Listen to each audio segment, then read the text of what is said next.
আপনাদের এই একদম প্রথম জীবনের স্ট্যাটাস কেমন ছিল ভাই? আমি স্ট্যাটাস দিছিলাম ওই সময় শাহরুখ খান আসছিল বাংলাদেশে কনসার্ট করার জন্য।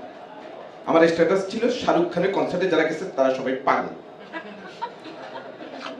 কলেজে যখন উঠছি তখন আমার ফেসবুকের স্ট্যাটাস, মেয়ের বাবা বিষয়টা রাখবেন একটু নলেজে, শুক্রবারে মেয়ে কেন যায় কলেজে। স্ট্যাটাস দিছি কই যে একটু কাব্যিক ভাবে দিই, লিখছি বালিকা আমার হাসি দেখে তুমি বলেছো সুন্দর।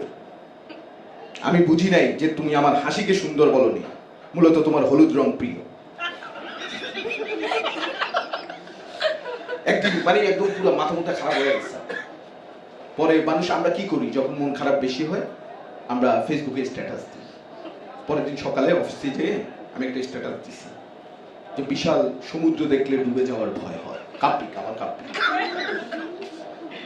যে বিশাল সমুদ্র দেখলে ডুবে যাওয়ার ভয় হয়, বিশাল আকাশ দেখলে চলে যাওয়ার ভয় হয়, তবুও ক্ষয় মনে ক্ষণে ক্ষণে থেকে যাওয়ার ইচ্ছে হয়। বউ নিচে কমেন্ট করছে বাঁচতে চাইলে রাত 10টার আগে যেন বাসায় আসে।